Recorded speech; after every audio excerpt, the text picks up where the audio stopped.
The radio crackled with static as I cruised through the deserted streets of the industrial district. Midnight shifts were always eerie, but tonight felt off. The air was thick with mist, curling through the alleyways like something alive, and the hum of my patrol car's engine was the only sound. Dispatch buzzed in.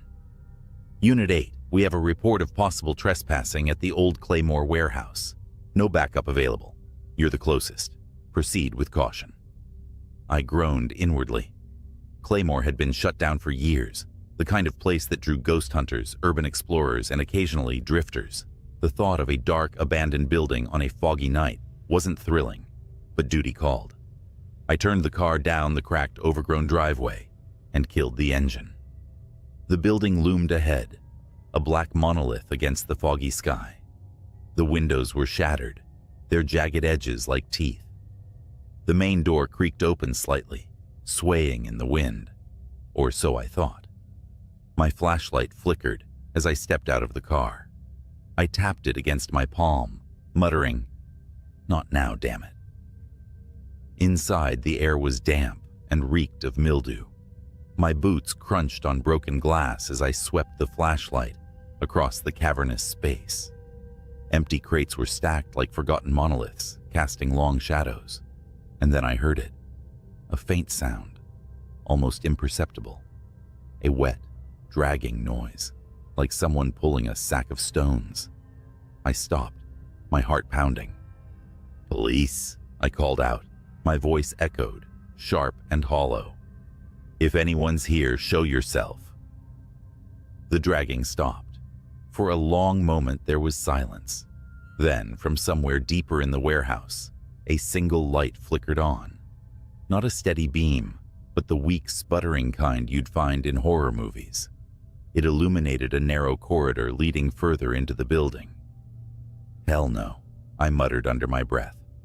But something, a mix of curiosity, duty, and the unsettling feeling that I was being watched, pushed me forward.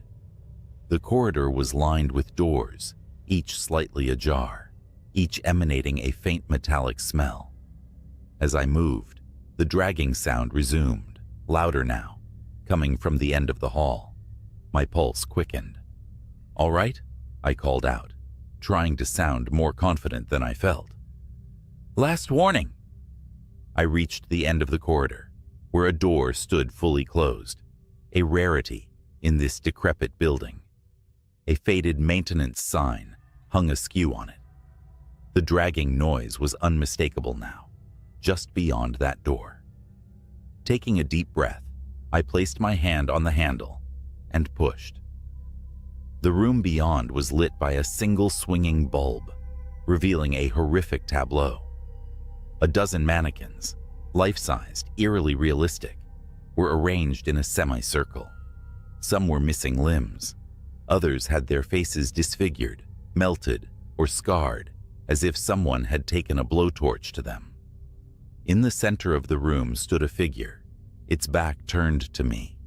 At first glance, it looked like another mannequin. But then it moved, slowly, deliberately. It turned, and my stomach dropped. It was a man, or at least it had been. His face was pale and stretched unnaturally, like it didn't quite fit his skull. His eyes were pitch black, glossy, and unblinking. In his hands, he held what looked like a mannequin's arm, dragging it across the floor. "Police!" I shouted, raising my gun. "Get on the ground, now!" He tilted his head, as if considering my command. Then, without warning, he dropped the mannequin arm and lunged toward me with an inhuman speed. I fired twice, the gunshots deafening in the confined space. He didn't stop. I barely had time to react as he slammed into me, sending me sprawling. My flashlight skittered across the floor, casting wild shadows. Scrambling to my feet, I drew my baton, but he was gone, vanished into the shadows as if he'd never been there. My radio crackled. "Unit 8, status check?" My voice trembled as I replied, "Claymore Warehouse, suspect attacked, requesting immediate backup." The dragging sound began again, but this time it was all around me, echoing from every direction. The mannequins seemed closer now, their hollow eyes fixed on me. And then the lights went out.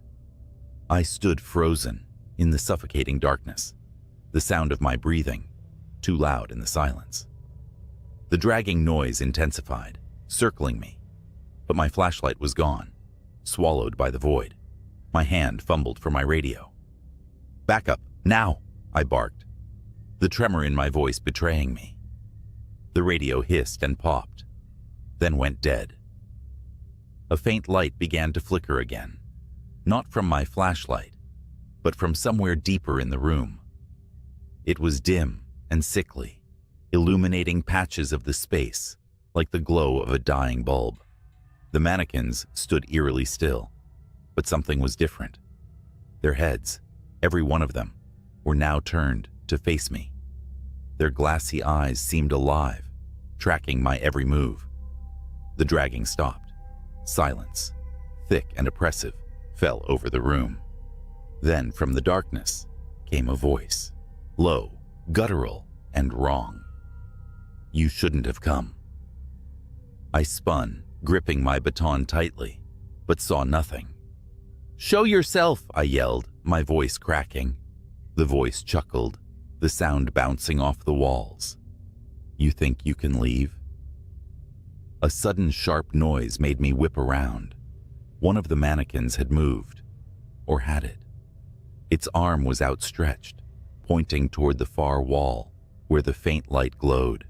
My instincts screamed at me to leave, but my legs betrayed me, inching toward the light. The glow revealed another door, slightly ajar. I hesitated, then pushed it open with the baton.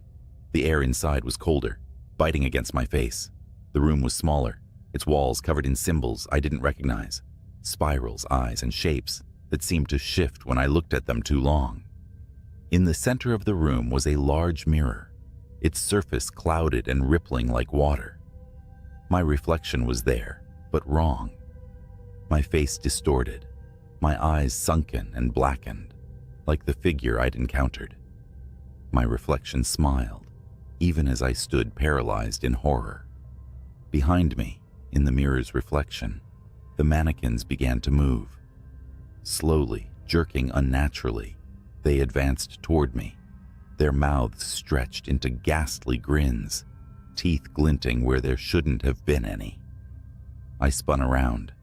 They were closer now, forming a tight circle, their grins widening as their heads twitched unnaturally. I raised the baton uselessly as one lunged forward, and then the mirror shattered. The explosion of glass filled the air, shards raining down like a storm.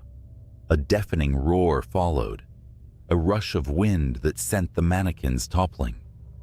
The sickly light flared and extinguished, plunging the room into absolute darkness. I don't remember running, but I found myself outside, gasping for breath, my patrol car in sight. The warehouse stood silent and foreboding behind me, its windows now dark. My hands shook as I fumbled with the keys, locking myself inside the car and calling dispatch. When backup arrived, I told them everything, or at least tried. They swept the building, finding only dust and decay. No mannequins, no symbols, no shattered mirror, just an empty, abandoned warehouse. They looked at me like I was crazy, and maybe I was. But as I drove away, I couldn't shake the feeling of being watched. In my rearview mirror, for the briefest moment, I saw them. Rows of mannequins lined up along the edge of the woods, their hollow eyes glinting in the moonlight. And behind them, the pale figure smiled. It was nearly midnight, and my hands were shaking as I tried to unlock the door to my small, dimly lit apartment. My job as a dispatcher for the local police department often kept me on edge, but tonight was worse. Earlier, an officer had called in a strange report, a 911 hang-up from a house that didn't officially exist. The house was listed as condemned over 30 years ago, long before I was born. Yet the caller had whispered for help so frantically that I could still hear their voice in my mind. Then the line cut out, and every attempt to trace the signal was met with static. I shrugged it off as exhaustion and opened the door to my apartment. The air inside was stale, and shadows played across the walls as I flicked on the light. Tossing my keys onto the counter, I froze. The TV was on. I hadn't left it on. I didn't even use it that often. Static crackled on the screen, cutting through the silence. I approached cautiously, heart pounding in my chest. As I reached for the remote, the screen blinked, and the static shifted into an image. A darkened room, flickering fluorescent light. And then I saw it. A figure standing in the corner, barely illuminated. Its back was hunched, its limbs too long for its body. The face, shrouded in shadows, seemed to tilt toward the camera. It didn't move, but felt alive, as though it was waiting. The screen blinked again. This time, there was a loud thud from my bedroom. I didn't want to move. Every instinct screamed at me to leave the apartment, but my legs carried me forward, step by reluctant step, down the hall. I pushed the door open. The room was empty, but the window, which I always locked before leaving, was wide open. Cold air rushed in, carrying with it the faintest sound of laughter. Or was it crying, echoing from the street below? I leaned out, peering into the darkness. Nothing. Just the usual quiet city street. That's when my phone buzzed in my pocket. The caller ID was blank. Hands trembling, I answered. Hello? Static. And then a voice. Don't turn around. The line went dead. I spun instinctively, even though every nerve in my body begged me not to. The hallway behind me stretched longer than it should have, the end disappearing into an unnatural darkness. The air grew colder, and for a moment, I swore I saw something move at the edge of the shadows. I didn't wait to find out. Grabbing my keys, I bolted for the door. As I passed the TV, the image changed. It now showed the front of my apartment building. The camera zoomed in on a figure standing beneath the lone street lamp. It was the same hunched figure from before, and it was looking up. I froze mid-step, staring at the screen. The figure wasn't moving, but its head tilted slightly upward, as though meeting my gaze through the camera lens. The image on the TV flickered, distorting momentarily before refocusing. Now the figure had taken a step closer to the building, closer to me. I didn't think. I ran out of the apartment, down the stairwell, and into the cold night air. The street outside was empty, eerily silent for a city that usually hummed with distant sirens and late-night activity. The lone street lamp buzzed faintly, its light flickering. The figure was gone, or so I thought. From the corner of my eye, I saw movement in the shadows across the street, a flash of pale, impossibly long limbs. My instincts screamed at me to get in my car, but my car keys were still sitting on the counter inside my apartment. Think, I muttered to myself, backing away from the shadows. My breaths came out in short, visible puffs, the temperature around me unnaturally cold.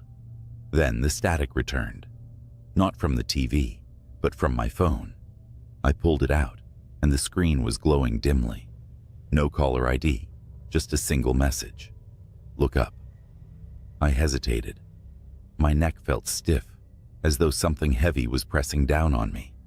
Slowly, against every survival instinct I had, I raised my eyes. There it was. Perched on the edge of the building across the street, its silhouette stretched and distorted against the faint glow of the city lights.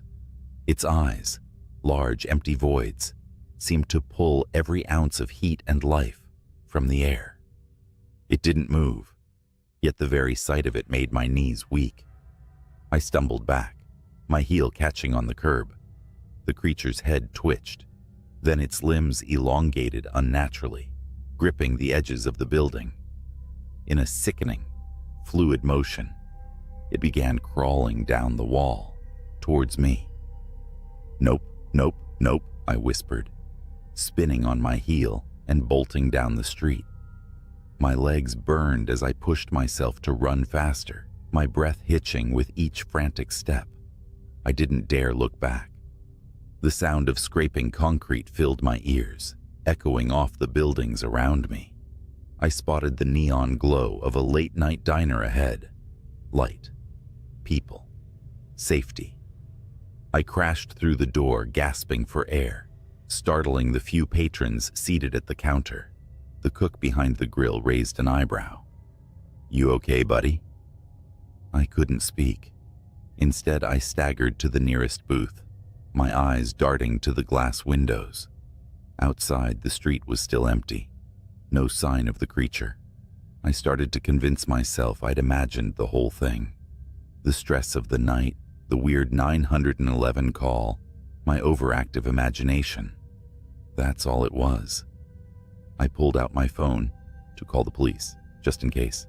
That's when I saw it. The reflection in the diner window. It was sitting in the booth behind me, its head tilted at an unnatural angle, the hollow voids of its eyes locked onto mine.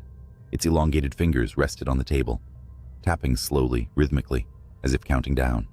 1, tap, 2, tap, 3. The lights in the diner flickered. Then everything went black. I don't remember much after that. Just the sound of my own screams echoing in the darkness. When I woke up, it was morning. I was lying in the middle of the street, the neon sign of the diner buzzing faintly above me. The police said they found no one inside. No cook, no patrons, nothing. Just the faint smell of static and burnt wires. And on my phone, a single new video. I haven't dared to open it.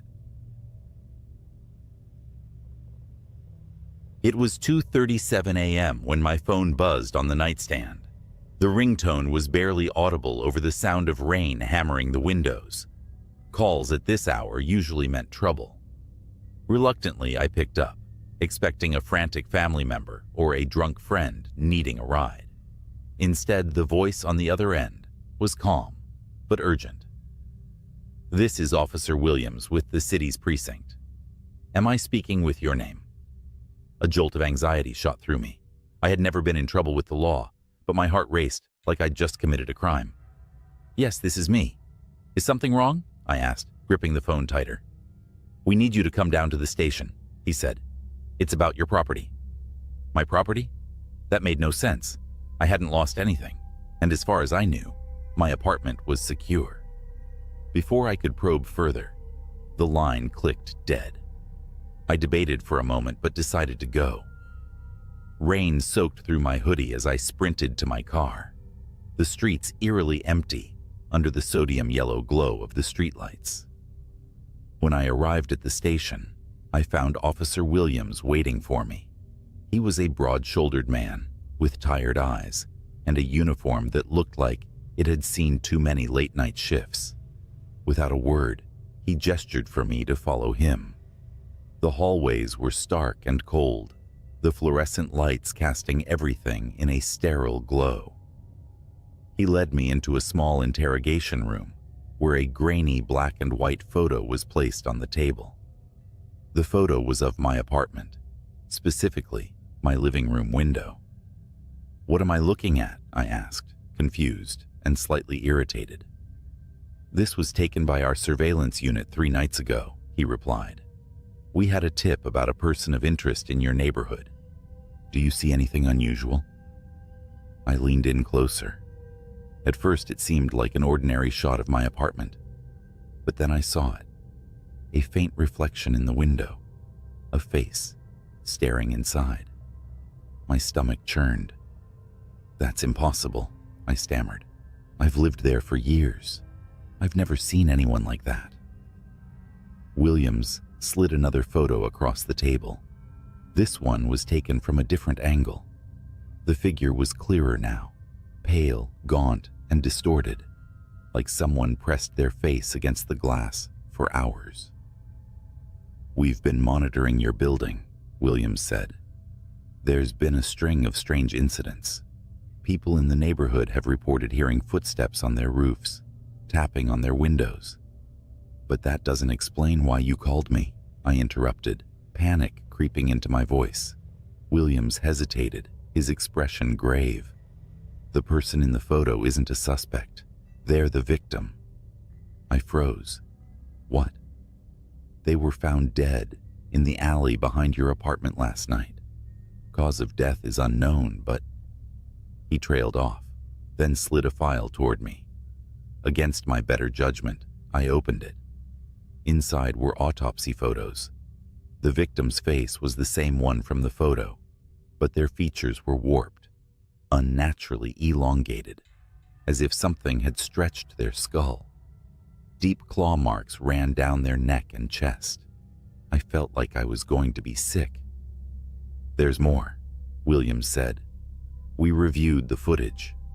That figure? They were at your window for 7 hours straight." I pushed back from the table, shaking my head. "This has to be some kind of joke." "I wish it were," he said, his voice low. "After the figure left your window, they didn't walk away. They crawled, backwards, all the way to the alley." The room seemed to close in around me. My thoughts raced. Had I heard anything? Seen anything? I couldn't remember. All I could picture was that distorted face staring through my window. Williams leaned closer. "We need you to check your apartment. Look for anything unusual, anything out of place." I wanted to refuse, to stay in the relative safety of the police station, but something told me this wasn't going to go away. Begrudgingly, I agreed. When I got back home, the place felt different. The air was heavy, the shadows deeper. I checked every window, every door, but nothing seemed out of the ordinary. Then I noticed the floor. Into the corner of the living room, right beneath the window from the photo, was a small puddle of water. It hadn't rained that night, and there was no leak in the ceiling.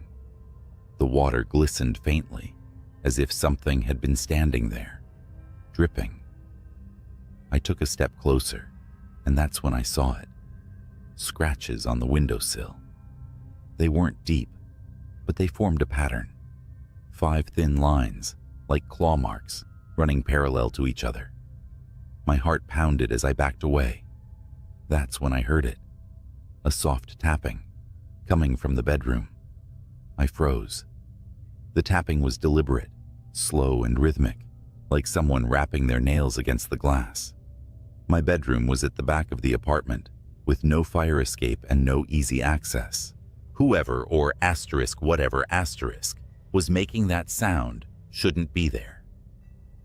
Gripping my phone, I debated calling the police, but something inside me whispered that they wouldn't get here in time. Every instinct screamed for me to run, to leave the apartment and never come back. But my legs felt like lead. Slowly, I moved toward the hallway, the tapping growing louder with each step. When I reached the bedroom door, I stopped. The sound had changed. It was no longer a steady tap. It was faster now, erratic, like someone was scratching the glass with desperate intensity. My hand hovered over the doorknob. "Who's there?" I called out, my voice cracking. The scratching stopped. The silence was worse. My heartbeat thundered in my ears as I pushed the door open. The room was pitch black except for the faint glow of the street lamp filtering through the curtains. The window was shut, but frost crawled along the glass in jagged patterns, even though it wasn't cold outside. Then I saw it. A shadow in the corner. It didn't move, but I could feel it watching me. "Leave," I whispered, clutching my phone like a lifeline. "Whoever you are, just go." The shadow shifted. Slowly, it stepped into the faint light. My stomach dropped. It was the figure from the photo. Pale and gaunt, with hollow eyes that seemed to sink into its skull. Its limbs were too long, its fingers ending in sharp, blackened tips. But the worst part was its mouth, a jagged, unnatural grin that stretched impossibly wide, revealing rows of needle-like teeth. It tilted its head, watching me with an almost curious expression. Then it spoke.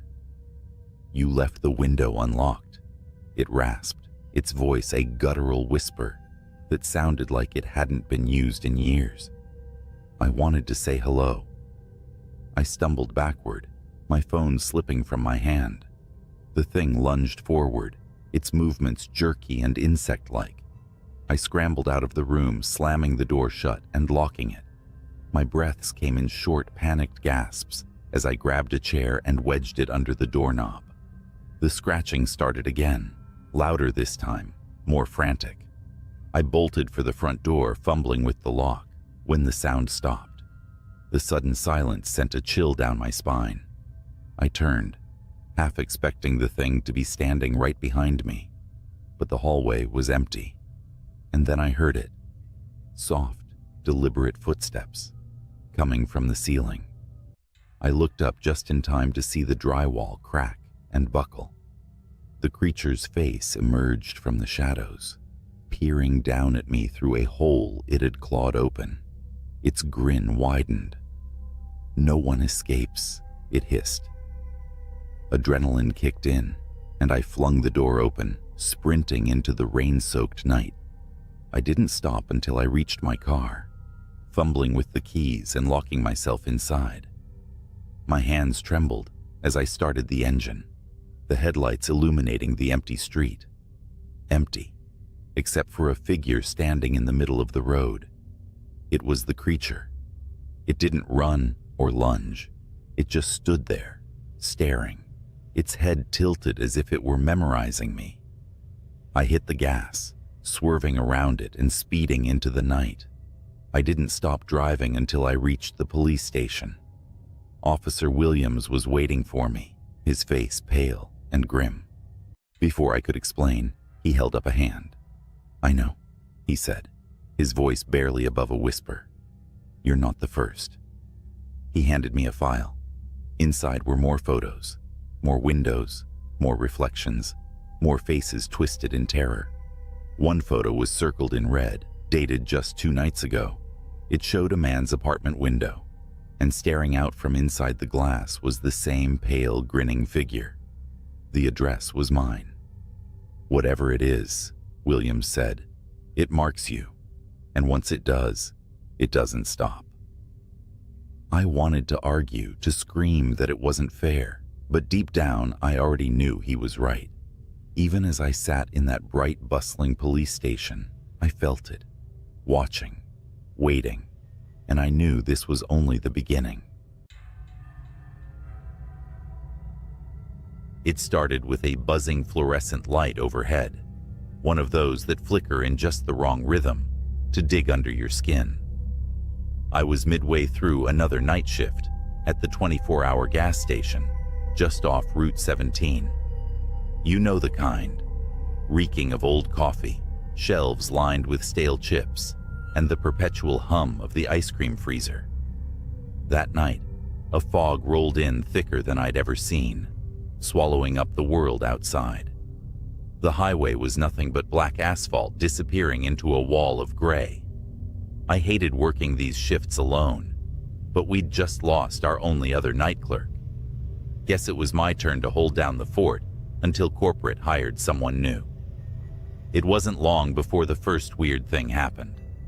Around 1:30 a.m., I heard it. A faint tapping, like fingernails drumming against glass. It came from the front window. At first, I thought it was just some bug drawn to the neon open sign, but the sound was deliberate, methodical. Tap, tap, tap.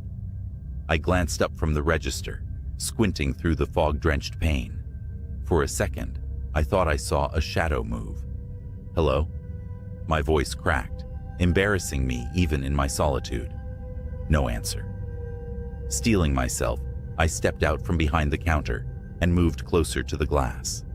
My breath fogged up the pane as I leaned in, searching for movement. Then, from the corner of my eye, I saw it. A hand. Pale, long fingers, almost skeletal, reached up and pressed against the outside of the glass. My heart leapt into my throat. I stumbled back, knocking over a rack of potato chips. The hand was gone. I fumbled for the phone, but of course, the damn landline had been out for days. Cell service out here? Forget it. Swallowing the lump in my throat, I convinced myself it was a prank. Some drunk weirdo messing around. But deep down, I knew better. I sat back behind the counter, trying to focus on restocking cigarettes and lottery tickets. For a while, it was quiet again, save for the buzz of that stupid light.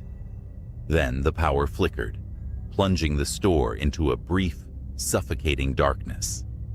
When the light snapped back on, something wasn't right.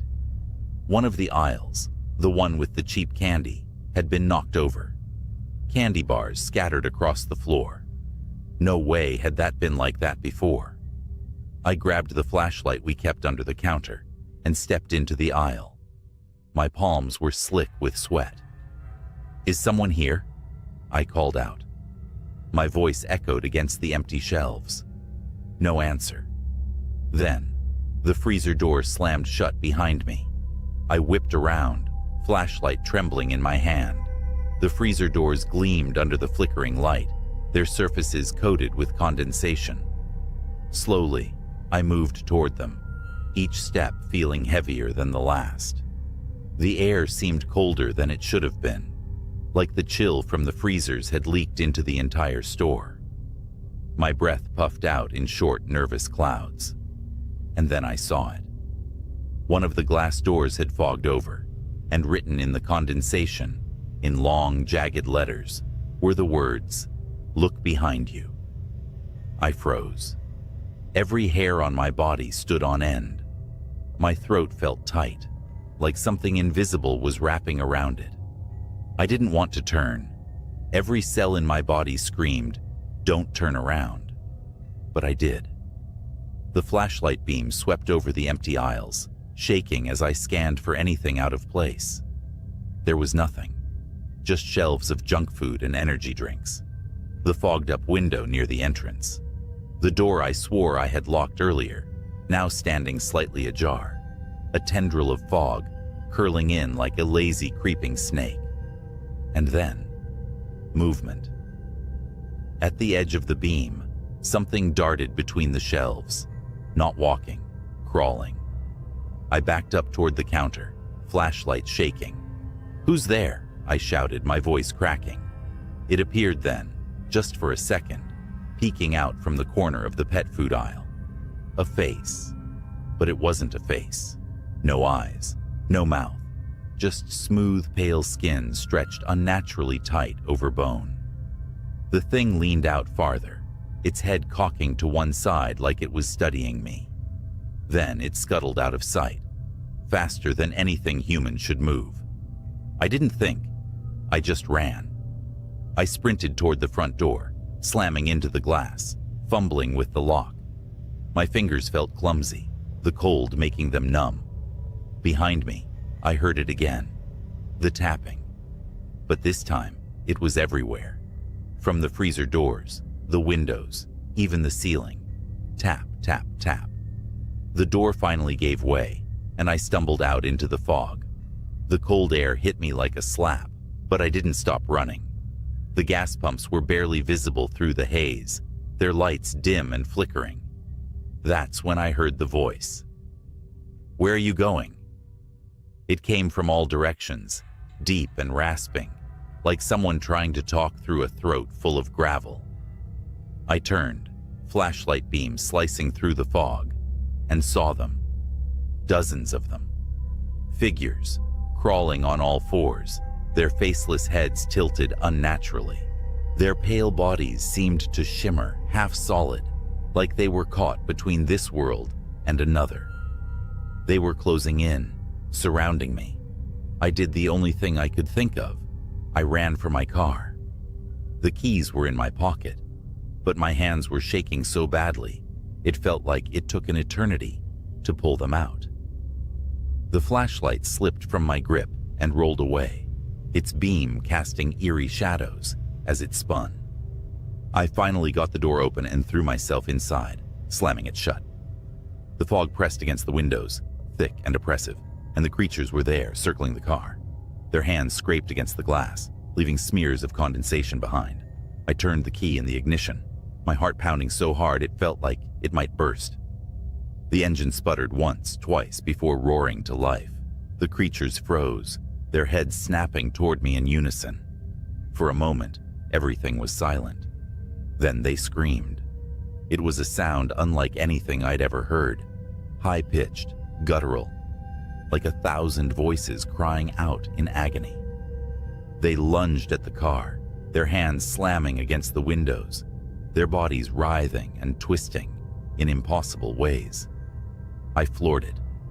The tires squealed as I shot forward, the creatures scattering in the headlights. I didn't stop. I didn't look back.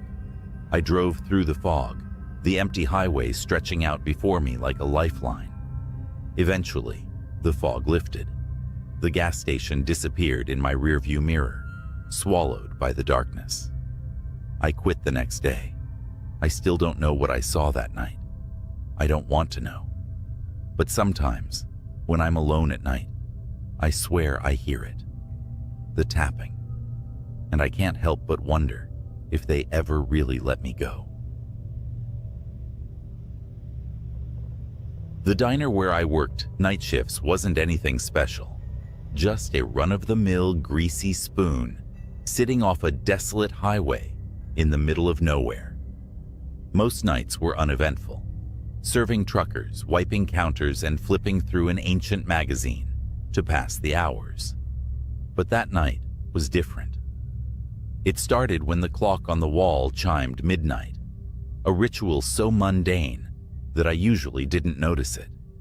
This time, though, the sound stretched on longer than it should have, like the chime was being dragged, distorted, pulled apart.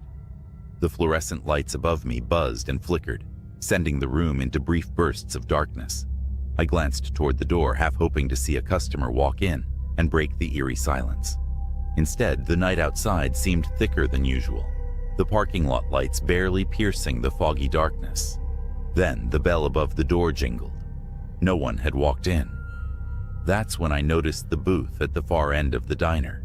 It was occupied. I hadn't heard anyone come in. The man sitting there had his back to me.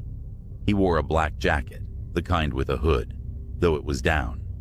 His dark hair was greasy and matted, and he sat perfectly still, staring out the window into the nothingness beyond. "Can I help you?" I asked, trying to keep my voice steady. He didn't turn around. Great. Another weirdo. I grabbed the coffee pot and walked over, the sound of my sneakers sticking to the linoleum, filling the oppressive silence. "Coffee?" He turned his head slightly, just enough for me to catch a glimpse of his face. His skin was pale, almost sickly, and his eyes were glassy, unblinking.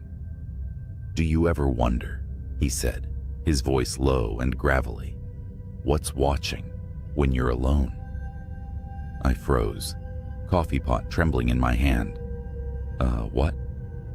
His lips curled into a grin, not a friendly one. Before I could respond, the lights in the diner flickered again. The man's grin widened, and when the lights steadied, the booth was empty. My stomach dropped. The coffee pot slipped from my fingers, shattering on the floor. And then, I heard it. A faint tapping, rhythmic and deliberate, coming from the kitchen. I stood frozen, staring at the shards of glass and the growing puddle of coffee at my feet. The tapping continued, echoing from the kitchen in the back. Each sound felt deliberate, as if whatever was making it wanted me to know it was there. My mind raced through rational explanations. Maybe it was a raccoon that got in through the back door. Maybe it was just the pipes. Maybe I was imagining things. But none of those thoughts made my legs stop trembling. "Hello?" I called out, my voice barely above a whisper. No response. The diner was dead silent now, save for the faint hum of the refrigerator and that god-awful tapping. I knew I had to check. As much as I wanted to grab my keys and bolt for my car, my feet betrayed me. I stepped cautiously toward the kitchen, every squeak of my sneakers against the linoleum, sounding like a gunshot in the stillness. The door to the kitchen was ajar, swinging slightly as if it had just been pushed open. The fluorescent light above it flickered erratically. "Anyone there?" I asked, louder this time. The tapping stopped. My breath hitched, and I clenched my fists to keep them from shaking. I stepped through the door and scanned the room. Everything was where it should be. The counters, the griddle, the industrial sink, nothing out of place. Until I saw the freezer door. It was cracked open. I knew I'd closed it. I was sure of it. The freezer was old, and it didn't stay cool unless it was properly latched.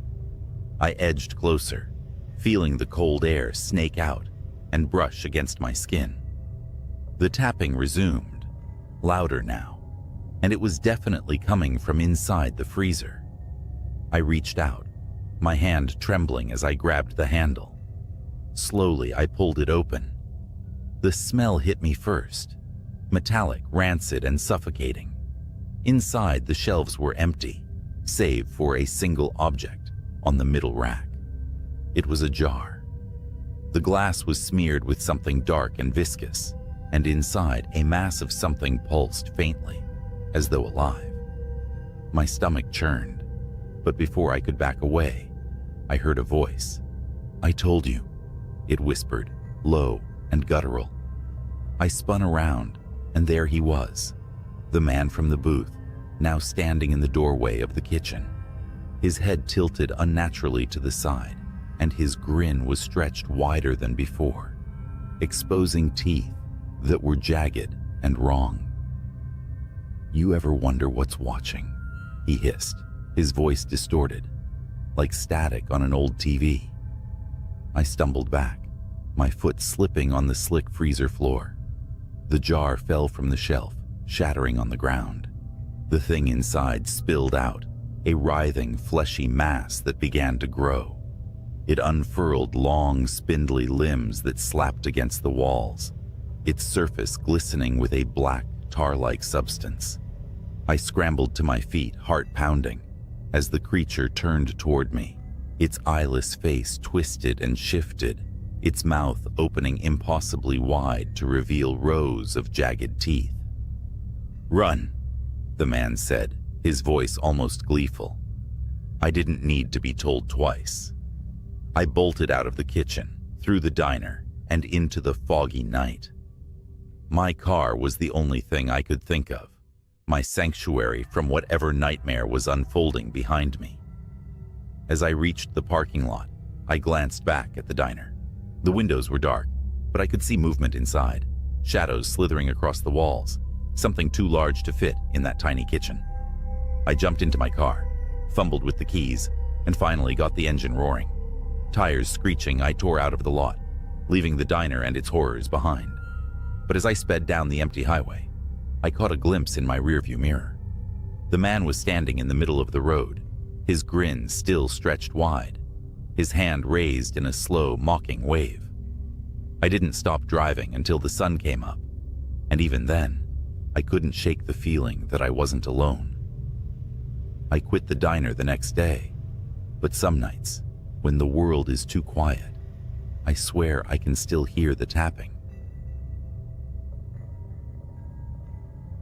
It started like any other night shift. The fluorescent lights in the back room of the gas station flickered with their usual irritating hum. I'd taken this job for the quiet. Somewhere I could collect my thoughts while dealing with the odd customer or two, mostly truckers and night owls. I'd been working there for 6 months without incident. That night, though, was different. It was the dead of winter, and a brutal windstorm had turned the streets into a graveyard of fallen branches and trash. I leaned against the counter, scrolling aimlessly on my phone, when the door chimed. A man walked in. His face was shrouded in the shadow of a hoodie, and he moved deliberately. too deliberate for someone who just wanted chips or smokes. Something about him immediately set my nerves on edge. He didn't look at me, didn't grab anything. He just wandered the aisles like he was searching for something. The cameras buzzed overhead. I glanced up at the monitors above the counter. I'd grown used to watching people on those screens. Most were harmless, predictable. But as I scanned the feeds, my stomach turned. There was a glitch in the camera. A second figure flickered into view behind the man. Tall, thin, its limbs too long for its body. Its head tilted unnaturally as it watched him. I blinked hard, thinking it was a software issue. But when I looked back up, the figure was gone. The man finally approached the counter, dropping a pack of gum and a small black notebook onto the surface. I rang him up, barely able to meet his eyes. "You working alone tonight?" he asked. It was a simple question, but the way he said it made my skin crawl. His voice was low, grating, like the sound of gravel under tires. "Yeah," I replied, regretting it instantly. He grinned, revealing teeth that were uneven and stained. He paid in cash, shoved the change into his pocket, and left without another word. But as the door swung shut, I noticed something he'd left behind. The notebook. It was small and weathered, its cover marked with a symbol I didn't recognize. My gut told me to leave it alone, but curiosity got the better of me. I flipped it open. The pages were filled with numbers, rows and rows of handwritten code that made no sense to me. Then at the bottom of one page, I saw something that made my breath hitch. "Do not stay until 3:17 a.m. I glanced at the clock. It was 2:48.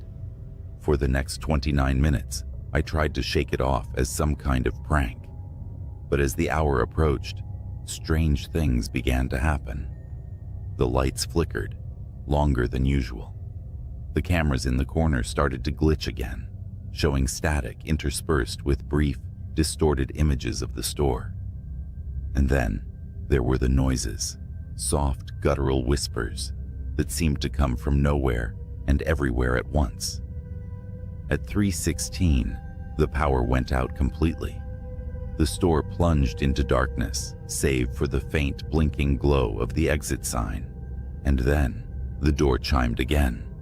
The chime echoed unnaturally in the silent store. My stomach knotted as the air around me turned cold, like I'd stepped into a meat locker. I fumbled for my phone, using its flashlight to scan the darkness.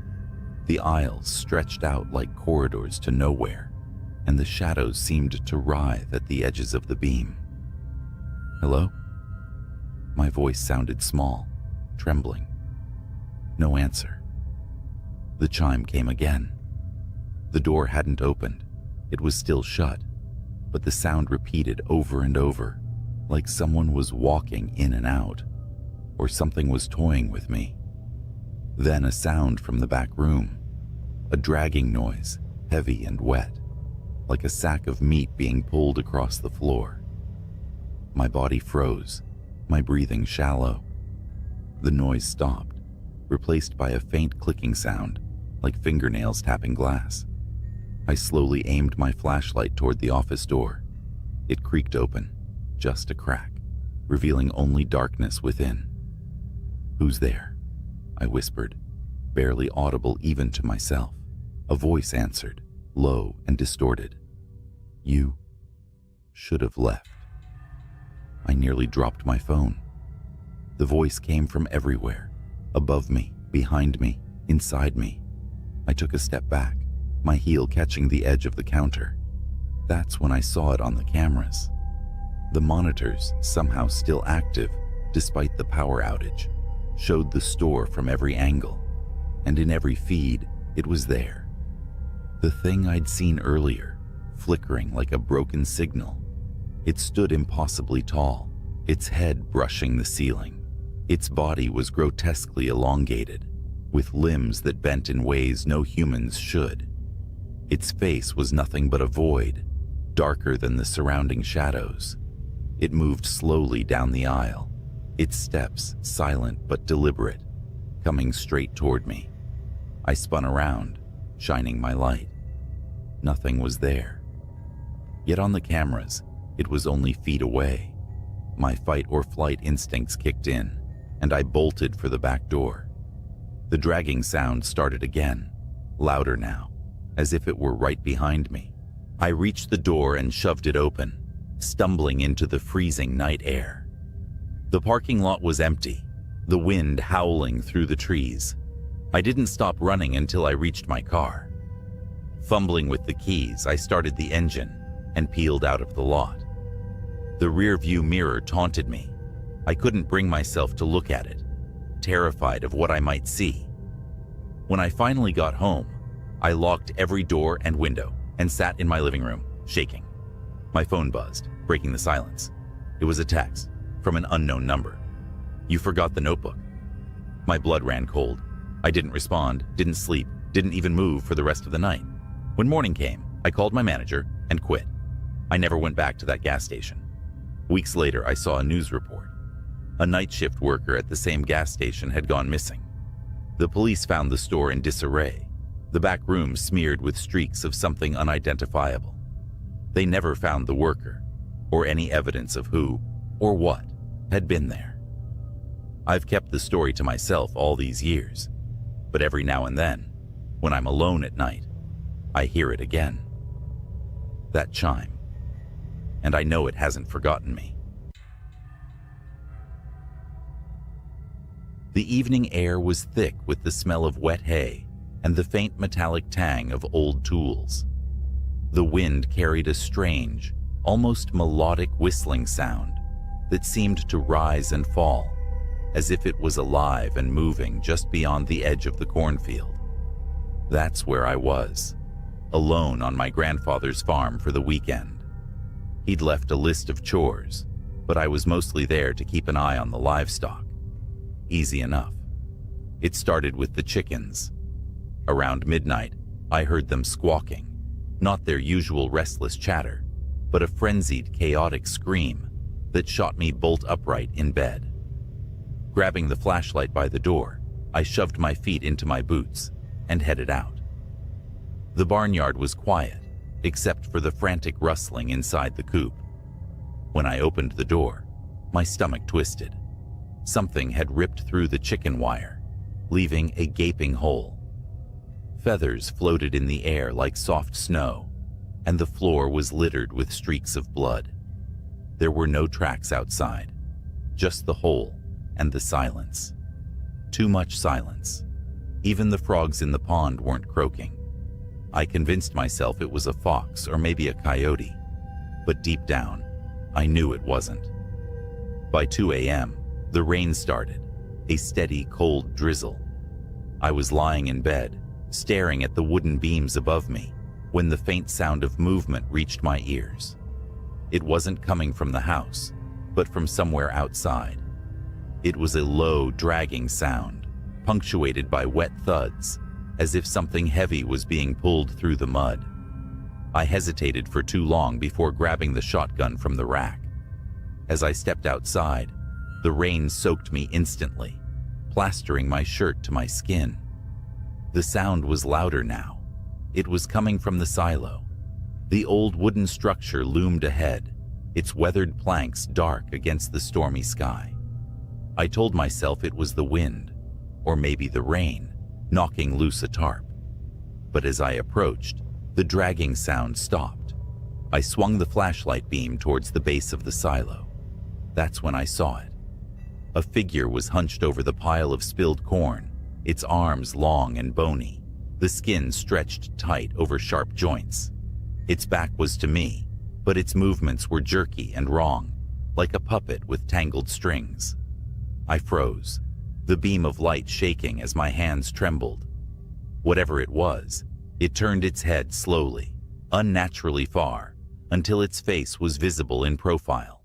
Its eyes were hollow, its mouth impossibly wide, filled with rows of teeth that looked more like shards of broken glass.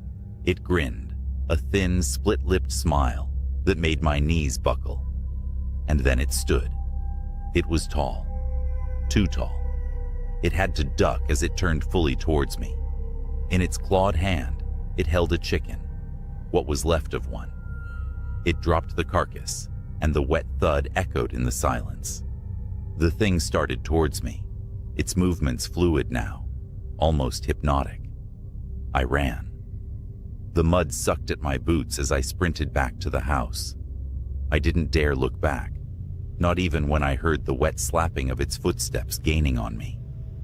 By the time I reached the door, I was screaming. I slammed it shut, bolting the lock and shoving the kitchen table against it for good measure. The footsteps stopped just outside. The porch creaked as it stepped up, and I could hear it sniffing, the sound wet and guttural. Then, nothing. I stayed up the rest of the night, the shotgun cradled in my arms, the flashlight trained on the door. It didn't return. Not that night. But the farm wasn't the same after that. Strange things kept happening. The cows refused to graze near the silo, and I found deep clawed marks gouged into the barn doors. And every night, without fail, that melodic whistling would drift through the air, growing louder as it approached the house. I left that farm the next morning, my chores undone. I never told my grandfather what happened. I didn't have to. When he called me weeks later, his voice was shaking. He said something was out there, something that didn't belong. He never saw it, but he heard the whistling. He sold the farm not long after that. Last I heard, the new owners abandoned it after their son disappeared. They said he was playing near the silo. I know better. I wish I could say that was the end of it, that I left the farm and the horrors stayed there, tied to the land like a bad dream.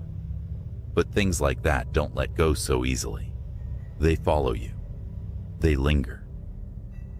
A few months after I left, I moved to the city, hoping the crowded streets and constant hum of life would drown out the memories. It worked for a while.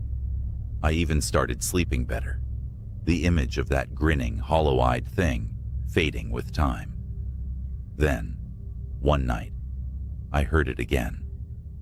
I was walking home late, my breath fogging in the chilly air. The streets were empty, the kind of quiet that feels unnatural in a city. I'd just turned a corner when I heard it. The whistling, that same melodic tune, the one I had convinced myself was just the wind back on the farm. I stopped dead in my tracks, my pulse hammering in my ears. It was faint, almost playful, coming from somewhere up ahead. Slowly, I turned my head. The streetlights flickered, casting long, jittery shadows. For a moment, I saw nothing, just empty sidewalks and parked cars. Then, it stepped into the light. It was the same as before, tall, gangly, its skin stretched taut over bones that seemed to shift and crack as it moved. Its eyes locked on mine, black and endless, and it smiled that impossible smile. But now, it was wearing something. A tattered flannel shirt and overalls, smeared with mud and blood, as if mocking the life I'd tried to leave behind. It tilted its head, studying me like a predator sizing up its prey. And then, it began to move. Not running, not lunging, but walking, slow and deliberate, each step a taunt. I did the only thing I could. I ran. The streets blurred as I sprinted, my lungs burning with each gasp of icy air. The whistling followed, growing louder, closer, no matter how fast I ran. I turned corner after corner, desperately searching for someone, anyone. But the city seemed empty, like the world had folded in on itself, leaving me alone with that thing. Finally, I spotted an old church, its heavy oak doors slightly ajar. I dove inside, slamming the door shut and sliding the iron bolt into place. The silence was deafening. For a moment, I thought I'd escaped. Then the whistling started again, just outside the door. It circled the building, the sound rising and falling as it moved, always just out of sight. I backed away, clutching a heavy candlestick I'd grabbed from the altar. My eyes darted to the stained glass windows, searching for any sign of movement. That's when I noticed the shadow. It stretched across the floor, long and spindly, growing larger as it moved closer to the window. Slowly, its face came into view, distorted by the colored glass, but unmistakable. It pressed a hand, if you could call it that, against the window, the claws clicking softly against the pane. And then, it smiled. I don't know what happened next. Maybe I screamed. Maybe I passed out. All I know is that when I woke up, the church was empty, the doors still bolted, and the whistling was gone. But it left something behind. On the floor, in the faint light filtering through the stained glass, was a single feather. Blood-stained and torn, just like the ones from the coop on the farm. I moved again after that, farther this time. Different city, different state. But no matter where I go, I hear it sometimes. Late at night, when the world is quiet and the shadows grow long, that faint, mocking tune, carried on a wind that doesn't belong. I don't know what it wants or why it chose me, but I know this: it's still out there, somewhere, and it's still watching. So, if you're ever out in the countryside and you hear whistling, don't follow it. Don't look for the source. Just run and pray it isn't looking for you. It started with a bet. I was bored, drunk, and feeling invincible when I said I'd spend the night out at Widow's Creek Farm. For years, it had been the town's favorite spooky story, the abandoned farmhouse, where people swore they heard voices, saw shadows moving in the windows. Local legend said the owner, Mr. Eldridge, vanished one night, and no one had been able to buy or sell the property since. Something about the land made people uneasy, but I didn't believe in all that. Armed with a flashlight, a folding chair, and a thermos of coffee, I set out to prove everyone wrong. By the time I got to the farm, the moon was low and hazy, casting just enough light to turn the barn and house into black, jagged silhouettes against the night sky. I parked the truck at the edge of the property and made my way to the porch. The wood groaned beneath my weight, the sound echoing in the absolute stillness. Inside, the house smelled like wet rot. My flashlight beam swept over faded wallpaper and furniture covered in sheets. But what struck me was the silence. No crickets, no wind, just nothing. Easy, I muttered to myself, setting up my chair in the front room where I had a clear view of the kitchen and stairs. Just a night alone in an old house. The first few hours passed without incident. I tried to stream music, but the signal was dead. That's when I heard it, a faint thud upstairs. My flashlight shot toward the staircase, catching nothing but empty steps. It's just the house settling, I told myself, though my pulse was already quickening. And then, the lantern flickered to life. It was sitting on the kitchen table, a rusty oil lantern I hadn't noticed before. A weak yellow flame danced inside, casting moving shadows on the walls. I froze. There was no one here. No one could have lit it. "Who's there?" I called out, my voice cracking. The lantern flame sputtered as if in response, then settled into a steady glow. I stepped closer, my boots dragging against the warped floorboards. The lantern's glass was clean, the wick trimmed. Someone had been here recently. I turned in a circle, shining my light into every corner of the room, but saw nothing. Then I heard the footsteps. They were coming from above me, slow, deliberate steps crossing from one end of the house to the other. My flashlight darted to the ceiling as the sound moved toward the top of the staircase. "Hello?" My voice was barely above a whisper now. The footsteps stopped. The lantern, sitting on the table just a moment before, was suddenly at the foot of the stairs. Its flame flared brightly, and for a second, I thought I saw something behind it.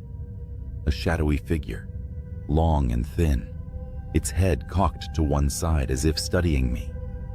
I ran. I bolted out the front door, my flashlight beam bouncing wildly in the dark. The truck was parked just a few hundred feet away, but as I ran, the air grew thick. My legs felt heavy, like wading through molasses. I glanced back over my shoulder and stopped dead. The farmhouse was ablaze with light, every window glowing fiercely. Figures stood in the glass, tall, thin shapes that didn't move, just watched as I struggled to breathe. And then the barn door slammed open. Something crawled out of the darkness.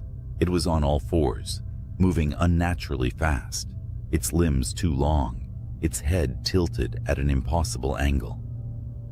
I screamed and turned back toward the truck, pushing through whatever force was holding me back. I reached the door, fumbling for the handle, but the thing was right behind me now. I felt its breath, hot, wet, and rancid, on the back of my neck. Then the truck roared to life. I didn't start it. I wasn't even inside yet. The headlights blazed on, illuminating the creature as it lunged for me. It froze in the bright beams, its skin pale and stretched, its face a featureless mask. For a moment, neither of us moved, and then it shrieked, a sound so high and sharp, it felt like needles stabbing into my ears, and darted back toward the barn. I didn't wait to see what happened next. I threw myself into the truck, slammed the door, and peeled out of there, gravel spraying in my wake. In the rearview mirror, I saw the farmhouse lights flicker and die, one by one, until only the lantern remained, glowing faintly on the porch. I didn't stop driving until I was miles away, back in the safety of town. I told my friends I'd lost the bet, made up some story about the place being too creepy to stay the whole night. I didn't mention the lantern, the footsteps, or the thing in the barn. I should have forgotten about it. Moved on. But last night, I woke up to find a faint yellow glow in my bedroom. The lantern was on my dresser. I didn't sleep that night. How could I? The lantern sat on my dresser, its faint yellow flame steady and unmoving, the same lantern I left behind at Widow's Creek. I wanted to believe it was a nightmare, that I was still out there on the farm, and all of this was a fever dream, brought on by fear and exhaustion. But when dawn broke, the light of the flame didn't dim. It stayed just as bright, a constant reminder that whatever followed me home wasn't leaving. I couldn't stay in the house. I packed what I could and drove. No destination in mind, just miles of asphalt and endless trees. The morning air was crisp, but I kept glancing in the rearview mirror, expecting to see something there, the pale, stretched face of whatever came out of that barn. But I was alone, for now. I checked into a motel on the edge of a neighboring town, telling myself this was temporary, that I could figure out what to do next once I got some sleep. But when I opened the room door, my stomach dropped. The lantern was waiting for me on the bedside table. Its flame burned just as steady, casting that sickly yellow glow. I stepped back, leaving the door open, hoping some part of me was imagining it. But when I blinked, it was still there. Something inside me snapped. I grabbed the lantern and hurled it across the room, expecting it to shatter, to douse that damn flame for good. But it didn't break.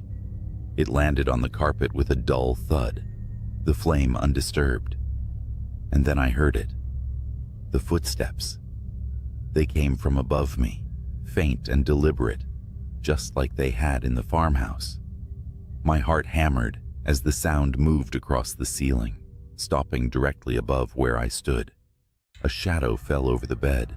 It stretched impossibly tall, the head cocked at that same unnatural angle. It wasn't cast by me. It was waiting. I fled the motel. There was no plan now, just an overwhelming need to keep moving. I drove for hours, the highway blurring into a gray monotony. The lantern didn't appear in the car, and for a fleeting moment, I thought maybe I'd left it behind. Maybe it was over. Then the radio crackled to life.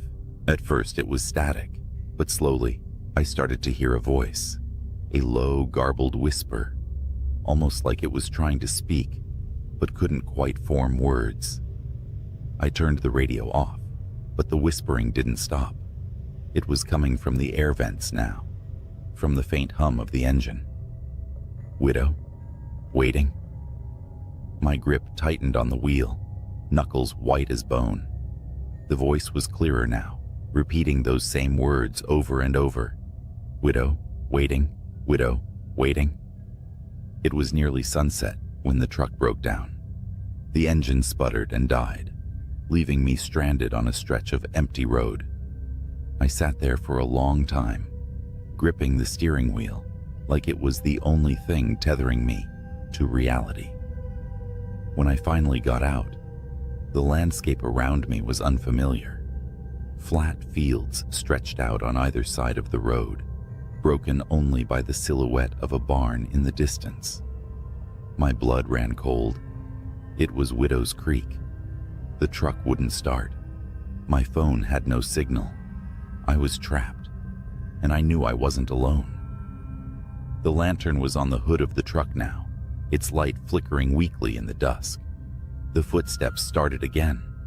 They were closer this time, moving with purpose, circling the truck. I couldn't see anything, but I felt it. A presence, heavy and oppressive, like the air itself was pressing down on me. My flashlight barely cut through the growing darkness, but I swept it in frantic arcs, trying to find the source of the sound. That's when I saw them. Figures emerging from the fields, their movements slow and jerky. They were tall and thin, their bodies stretched unnaturally, their faces blank slates of pale skin. Dozens of them all converging on the truck. I grabbed the lantern off the hood without thinking, clutching it like it might somehow protect me. The figures stopped, their heads tilting in unison toward the light. The flame flared brighter, and for a moment, they hesitated. "Leave!" I screamed, holding the lantern high. The figures shrank back, their forms dissolving into the shadows. But the moment didn't last. The flame sputtered, growing dimmer, and they began to move again. Faster this time, closing the distance with unnatural speed. I don't remember how I made it back to the farmhouse, only that I did. The lantern led me, its glow flickering through the dark, guiding me past the barn and into the house. The door slammed shut behind me, and I locked it, though I knew it wouldn't keep them out. The figures were at the windows now, their faces pressed against the glass. The lantern sat on the table where I'd first found it, its flame burning weakly. And then it spoke. "Burn it," the voice whispered, faint and hollow. "End it." I didn't hesitate. I grabbed the lantern and smashed it against the floor. The oil spilled out, catching fire immediately. The flames spread fast, consuming the room, the walls, everything. The figures at the windows screamed, their cries high and inhuman, and then they were gone. I ran. The farmhouse burned behind me, a towering inferno that lit up the night. By the time I reached the edge of the property, the house had collapsed in on itself, the flames dying down to embers. I don't know what I unleashed that night, or if I stopped it. The lantern was gone, but its light still haunts me. Sometimes when the nights are quiet and the air is still, I catch a faint yellow glow out of the corner of my eye, and I wonder if it's waiting for me to come back. The night started like any other, quiet, uneventful, with a slight chill in the air as the moon hung high over the sprawling farmland. I'd agreed to watch over my friend's farm while he and his wife took a rare weekend off. The place was massive, bordered by dense woods on one side and endless cornfields on the other. I was promised nothing more than a cozy guest room and some peace. Instead, I got something I'll never forget. By midnight, the house was silent. The livestock, a handful of cows and a stubborn old mule, were already settled in the barn. I'd finished my last round through the property, locked the doors, and double-checked the generator, since the area was notorious for power outages. All seemed fine. I was halfway into a second beer, flipping channels on an old TV in the living room, when I heard it. A sharp metallic asterisk, clank asterisk, like something striking the barn door. My first thought was, raccoons. They're bold out here. I grabbed a flashlight and headed outside. The yard stretched out into shadows, the barn standing 100 yards from the house, just beyond the motion-activated light's reach. As I stepped closer, the light snapped on. My stomach dropped. The barn door was wide open, swaying slightly in the breeze. Raccoons don't do that, I muttered to myself. The beam from my flashlight cut through the dark as I stepped inside. The barn smelled of hay and earth, familiar but strangely oppressive that night. The cows were agitated, shifting nervously in their pens, their eyes reflecting the light with unnatural brightness. The mule, usually indifferent to everything, let out a low, uneasy bray from the back corner. "Hello?" I called out, though I wasn't sure why. Maybe I hoped whoever, or whatever, was there would just leave if they heard me. No response. Just the sound of animals shifting and the faint creak of the barn's wooden beams. Then I saw them. Footprints in the dirt floor. Bare, human-like prints. But they were wrong. The toes were too long, almost clawed, and the stride was unnatural, too far apart, like whoever made them was crawling or bounding rather than walking. I followed the tracks to the far corner of the barn, where the mule stood trembling, its ears pinned back. Beyond it was the old ladder that led up to the hayloft. The prints stopped there, but the mule's reaction told me whatever it was hadn't just disappeared. I didn't want to go up there. Every instinct screamed to leave, to lock the barn, and pretend I hadn't seen anything. But I couldn't shake the feeling that if I ignored it, whatever was lurking up there wouldn't stay contained. I climbed the ladder slowly, the wooden rungs creaking under my weight. My flashlight swept across the hayloft.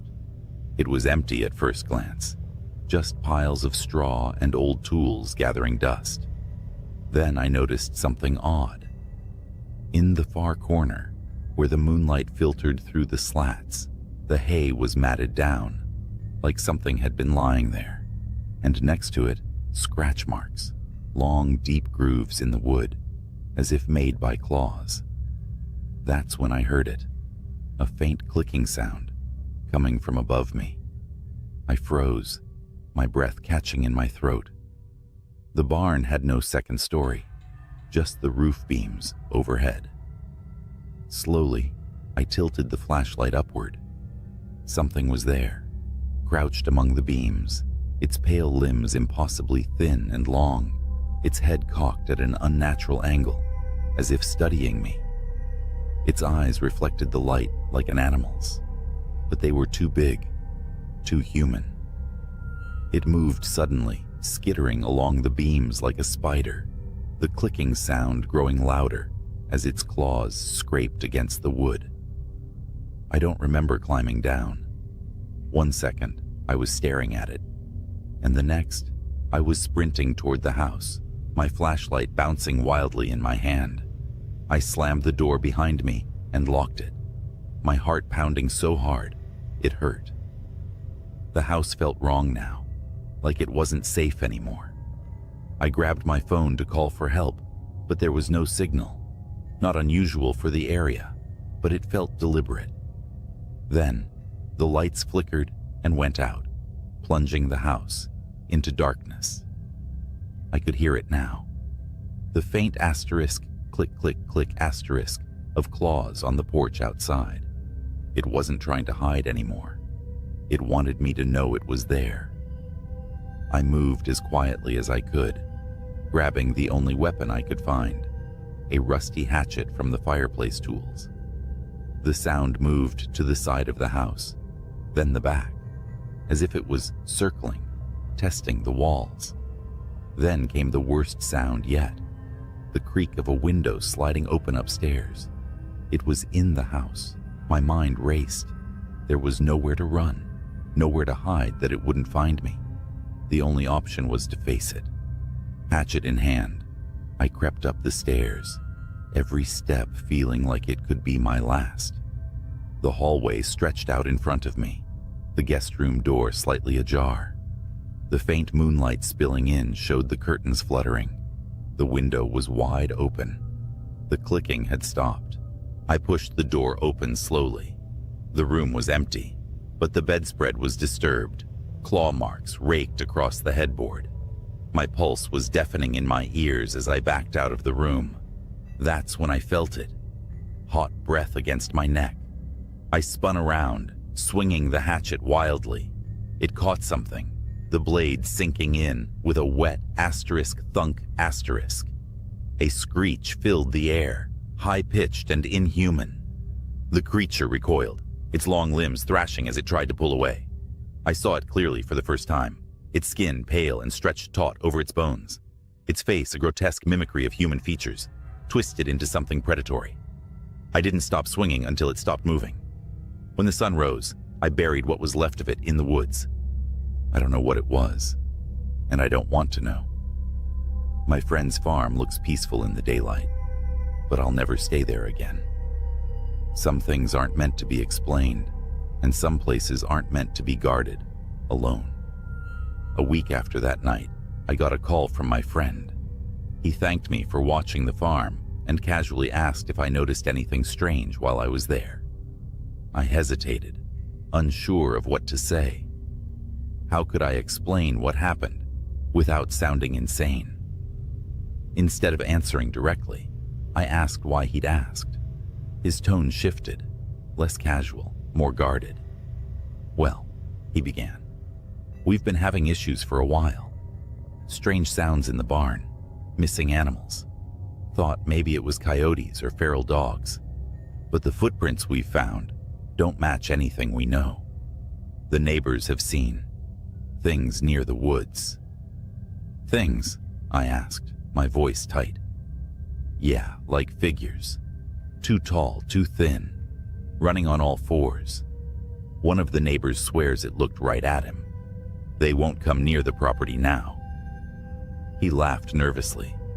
Honestly, I figured it was just their imagination until we started losing livestock.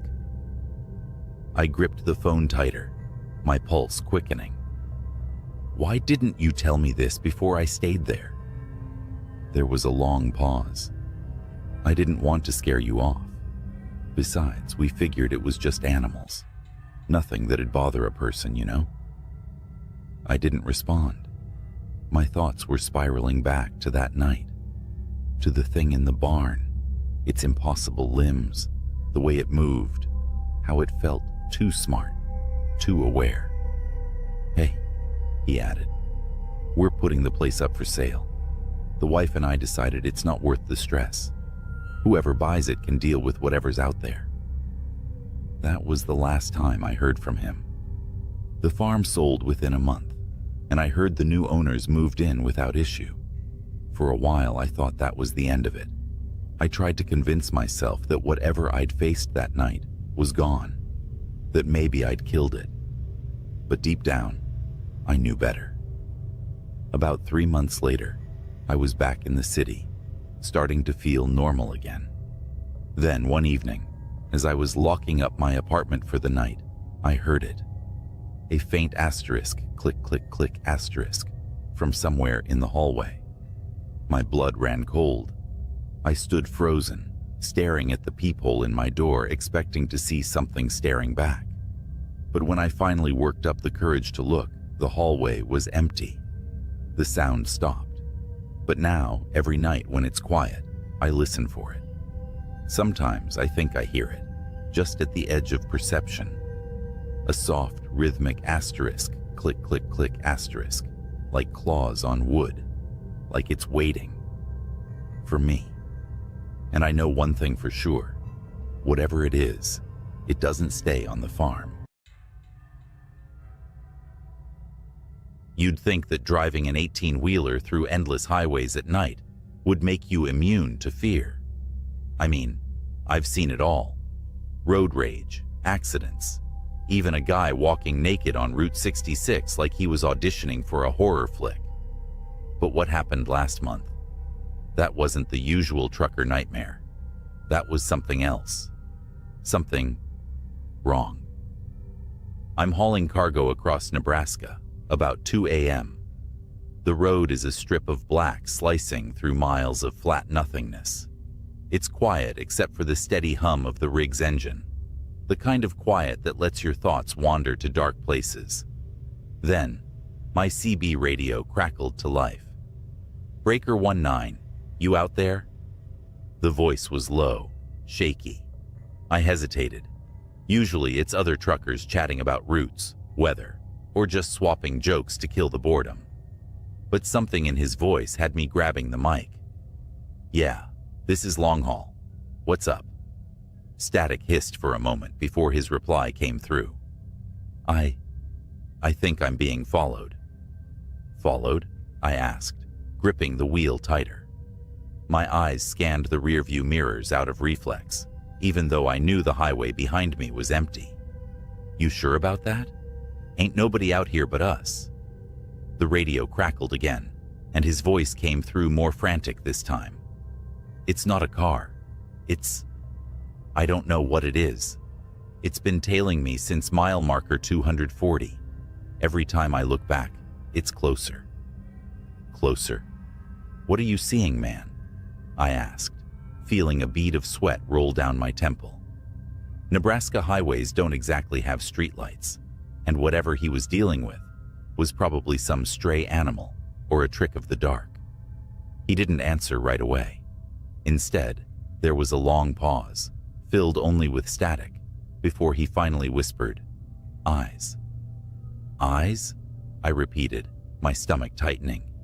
"Yeah," he said, his voice trembling. "Like headlights, but wrong. Too low to the ground, and they flicker, like they're blinking. I swear to God, man, it's watching me." I glanced at my GPS. Mile marker 240 was about 10 miles behind me. Whatever was happening to this guy, it wasn't far off. "All right, buddy, stay calm. Where are you now?" "Just past mile marker 250. It's still back there, but it's closer. I can feel it." His voice cracked, and for the first time, I heard real terror in his words. This wasn't just highway paranoia. He truly believed something was after him. "Listen," I said, trying to keep my voice steady. "There's a rest stop at 255. Bright lights, other truckers. Head there, and I'll meet you." "No," he snapped, almost yelling. "It won't let me stop.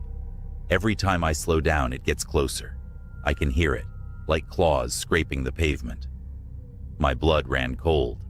I turned on my high beams, as if that would somehow protect me. "What's your rig?" I asked. "I'll look for you on the road." "Freightliner Cascadia. White cab, red trailer," he muttered. "But I don't think you'll make it in time." Then the radio went dead. I grabbed the mic again. "Breaker 19, you there? Talk to me." Static hissed in response. My heart pounded as I pushed the accelerator, the engine growling as the truck surged forward. I was determined to catch up to him, or at least see what the hell was going on. At mile marker 252, I spotted him.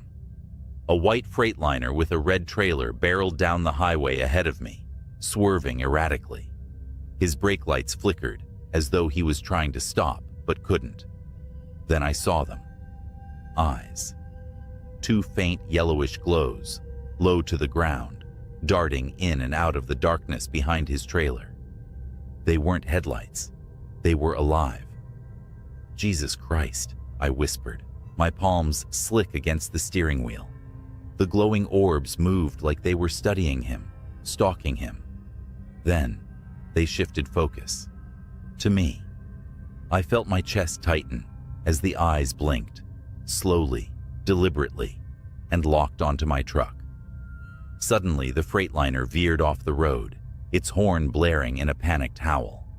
It disappeared into the cornfields, leaving me alone with whatever had been chasing it.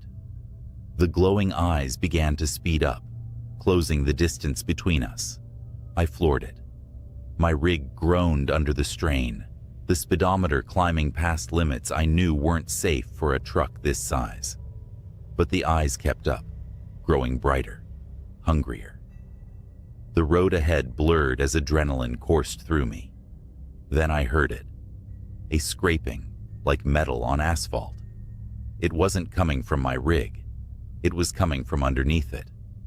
My radio came back to life with an ear-splitting burst of static. A voice came through, distorted and guttural, nothing like the man I'd been speaking to earlier. "You can't outrun it." The sound of claws raked across my trailer, and I felt the whole truck shudder. I gritted my teeth, swerving wildly to shake whatever was beneath me.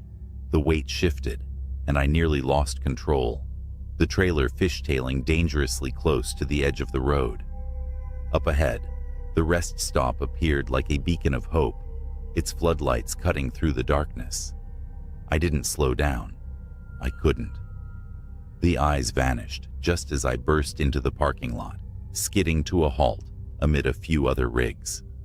My hands trembled as I killed the engine and jumped out of the cab. Nothing. No glowing eyes. No claws. Just the hum of fluorescent lights and the distant chirp of crickets. Other truckers looked at me like I was crazy as I inspected the underside of my truck. Deep gouges ran along the metal, like something with claws had been clinging to it. My legs felt like jelly as I slumped against the side of the cab, breathing hard. "Hey, you all right?" one of the truckers asked, stepping closer. I opened my mouth to speak, but froze when I saw it. Out in the distance, just beyond the edge of the floodlights, two faint yellow eyes blinked. Then they disappeared into the darkness. I quit long hauls the next day. Let me tell you something. Long-haul trucking is not for the faint of heart, not just because of the endless miles or the isolation, but because of the things you see at night. I've been on the road for over 15 years, driving through every back road, highway, and nowhere town you can imagine. Nothing shakes me easily, but one night, one stretch of black asphalt made me question everything. It was a clear autumn night when I picked up a late delivery from a warehouse in Kentucky, heading west to Missouri. The load wasn't anything out of the ordinary, crates of furniture, some tools, but the route took me through a patch of the Appalachians that's more shadows than road after dark. Truckers call it the Devil's Backbone. Why? Because people and vehicles disappear there. But nobody ever really talks about it. We just drive. As I crossed into the mountains, the CB radio crackled. A gruff voice, another trucker said, "Breaker 19, anyone rolling through Backbone tonight, might want to steer clear." Silence. I should have turned around then, but I didn't. Superstitions, I muttered to myself. Besides, I had a deadline to meet. An hour later, the road narrowed. The moonlight barely penetrated the thick trees overhead. My headlights fought against the ink-like darkness. The forest leaned too close, like it was watching. Then it happened. Out of nowhere, a shape darted into the road. I slammed on the brakes, my trailer screeching and groaning behind me. The truck stopped inches from what looked like a deer? No, not a deer. It was too tall, too thin. The thing turned its head toward me, and I swear its face wasn't right. Black eyes, like a doll's eyes, and its mouth, jagged like it had too many teeth. It tilted its head almost curiously before lurching away into the woods. My hands gripped the wheel, knuckles white. My instincts screamed to keep driving, but my engine stalled. That's when I saw the scratches. 3 deep parallel gashes raked across my hood. Fresh, the kind no animal leaves behind. The CB buzzed again, but it wasn't static this time. A low growl came through, like an animal, or a man imitating one. "Still rolling, driver?" A voice rasped, half laughing, half snarling. I was about to radio back, demand who it was, but the air in the cab grew cold. Breath fogged in front of me, though my heater was blasting full, and the forest, so loud with crickets and wind minutes before, had gone dead silent. Then came the footsteps. Heavy, slow, something big, something deliberate. I refused to look out the window, but in my mirror, I saw the outline of something. Something tall, too tall. It stood just beyond the reach of my brake lights, watching. A gut instinct I'd never felt before screamed at me to stay in the cab. The truck finally roared back to life. I floored it, the trailer swaying as I tore through the twists and turns. The further I got, the more the feeling of being hunted lessened. But it wasn't over. 30 miles later, I pulled into a rest stop, one of those desolate lots with a vending machine and a flickering light. Another rig was parked there, engine off, but no driver in sight. I stepped out, my boots crunching gravel, and checked my hood. Those gashes, they weren't just scratches anymore. They were smoking, smoldering like they'd been branded into the metal. And then, from the woods beside the lot, came a laugh. Not a man's laugh, not a child's laugh. It was distorted, like a tape player chewing on a bad recording. The hairs on my arms stood on end. "Driver," the same voice from the CB crooned, but this time it wasn't over the radio. It was in the air, behind me. I spun around, but no one was there. Just my truck, just the woods. But deep in those trees, I swear, I saw eyes. Not 2, dozens, blinking in unison. I didn't stay to find out what they belonged to. I climbed back into my rig, locked the doors, and drove until dawn. When I finally reached Missouri, the scratches on my hood were gone, replaced by pristine metal, like nothing had ever happened. But I know what I saw. And every time I pass through Appalachia, I see those same blinking eyes in my nightmares. If you're driving through the Devil's Backbone, keep your eyes forward, your windows shut, and don't stop for anything. A week passed, but the shadows of that night followed me. Truck stops felt quieter than usual, the roads darker, and the CB radio, even when silent, felt ominous. The scratches may have disappeared from my truck, but the memory of them burned in my mind. And then, the real nightmare began. My next haul was a routine trip, heading south toward Alabama, a midnight run. As always, I preferred driving at night. Less traffic, more peace. But peace was the last thing I found. It started with my GPS going haywire. One moment it showed a straight route. The next, my truck icon spun wildly, as if I'd veered off-road. I checked my map, recalibrated, and pushed on. That's when I noticed something. The mile markers weren't right. Each marker was different. One read 142, then the next said 666. I laughed it off, thinking I was seeing things. But the markers grew stranger. End, turn back, and one that simply read run. The rational part of me fought to dismiss it, a prank, bad lighting, or exhaustion. But deep down, I knew better. And then I saw the rig. It was pulled over on the shoulder, headlights blazing. The truck looked abandoned, door swinging gently in the breeze. I slowed, radioing out of habit. Breaker 19, you need a hand, driver? Static. The closer I got, the more I noticed something wasn't right. The rig's cab was empty, but the trailer doors hung open, swaying like something or someone had forced them apart. What stopped me cold was the graffiti scrawled across the trailer in thick black letters. Nothing leaves. I slammed the accelerator. My rig roared forward, the abandoned truck disappearing in my mirror. About 10 minutes later, my CB crackled. You left something behind, driver. A voice whispered, raspy and wet, like someone speaking underwater. Who is this? I snapped, my voice shaking. Silence. Then another sound, a scraping, like nails on metal. My stomach dropped as I realized it wasn't coming from the CB. It was coming from the trailer. Whatever it was, it had hitched a ride. My headlights caught a curve in the road ahead, forcing me to slow down. The scraping grew louder, more frantic, as if whatever was back there knew I was easing up.